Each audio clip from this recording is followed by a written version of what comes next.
Good morning, everyone. So I'm going to start our recordings for the Lemonade War. I am going to be reading from my Kindle. I left all of our books at school for the break, and so I just downloaded this from the public library. I think if you guys want to check Access 360, there might be some ebooks that you could download from there. I'm not sure how many copies they had, but it's worth a shot if you want to follow along. And we'll just get started.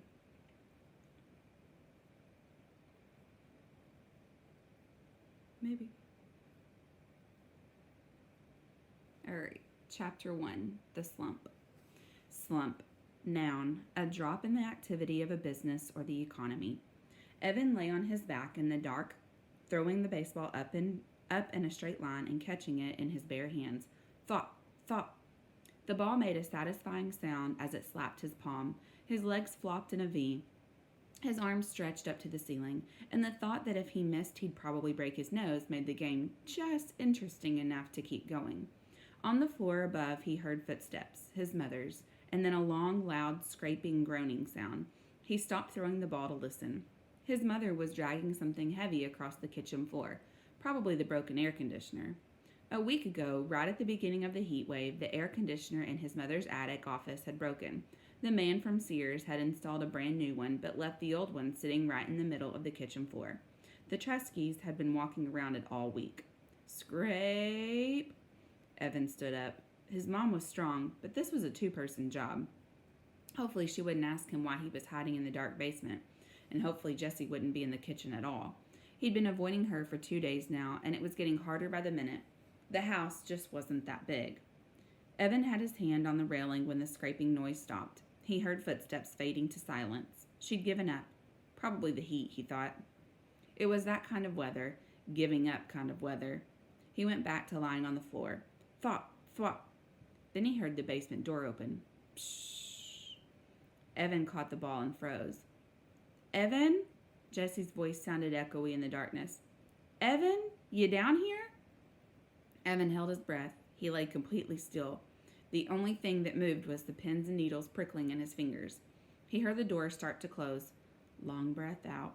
But then it stopped and opened again. Footsteps on the carpeted stairs, a black outline of Jessie standing on the bottom step with daylight squirting all around her. Evan didn't move a muscle. Evan? Is that you? Jessie took one short step into the basement. Is that? She inched her way toward him, then kicked him with her bare foot. Hey, watch it, would ya?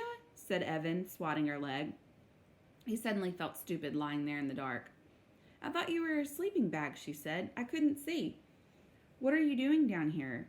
How come the lights are off? It's too hot with the lights on, he said. He talked in a flat voice, trying to sound like the most boring person on the whole planet.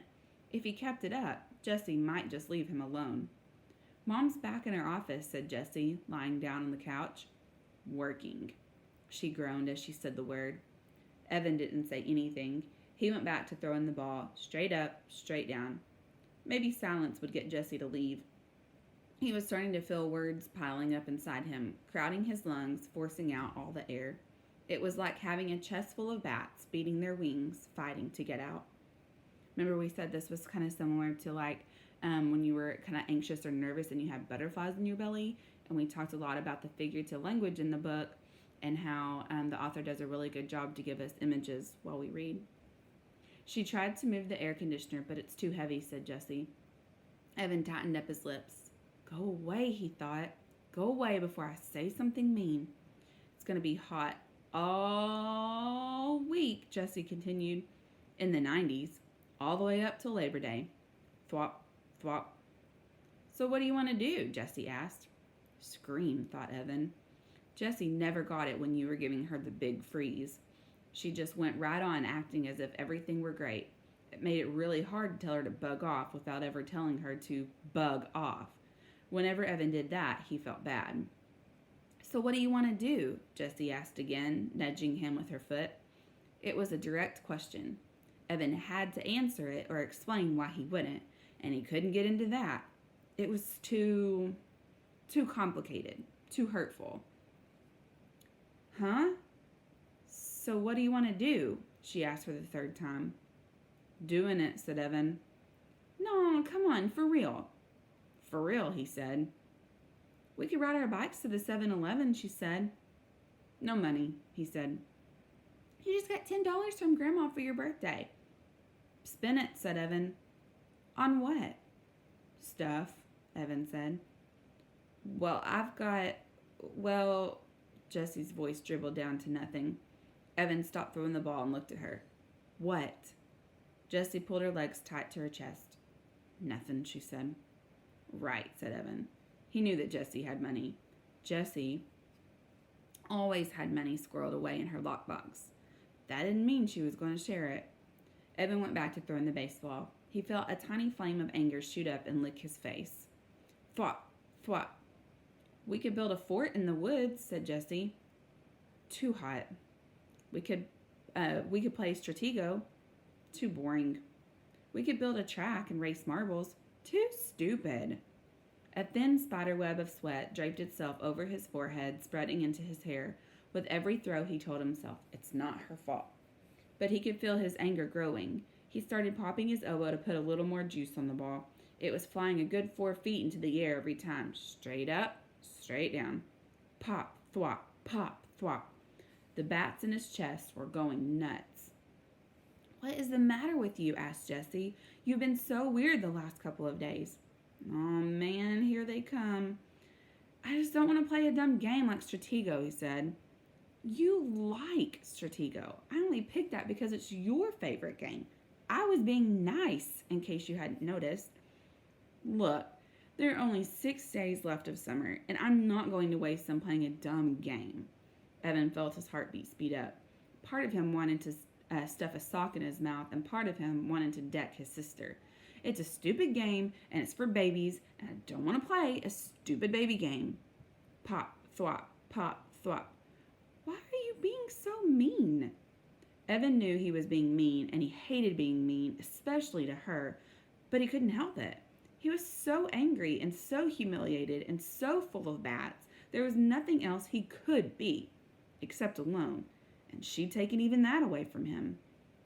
You're the genius. You figure it out. Good. That would shut her up. For once. Evan watched the ball fly in the air. Is this because of the letter? Jessie asked. Crack. Evan had taken his eyes off the ball for 1 second, just for 1 second, and the ball came crashing down on his nose. Crud! Oh, crud! He curled over onto his side, grabbing his nose with both hands. There was a blinding, blooming pain right behind his eyes that was quickly spreading to the outer edges of his skull. Do you want some ice? He heard Jessie ask in a calm voice. What do you think? He shouted. Yeah? She stood up. No, I don't want any stupid ice. The pain was starting to go away, like a humongous wave that crashes with a lot of noise and spray but then slowly fizzles away into nothing. Evan rolled to a sitting position and took his hands away from his nose. With his thumb and index finger, he started to pinch the bridge. Was it still in a straight line? Jessie peered at his face in the dim light. You're not bleeding, she said. Yeah, well, it hurts, he said. A lot. It's not broken, she said. You don't know that, he said. You don't know everything, you know. You think you do, but you don't. It's not even swollen. You're making a big deal out of nothing. Evan held his nose with one hand and hit his sister's knee with the other. Then he picked up the baseball and struggled to his feet.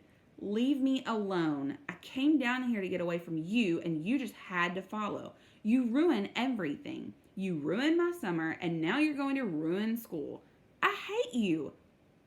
When he got to the bottom of the steps, he threw the baseball down in disgust. Thud. All right, that's the end of chapter 1.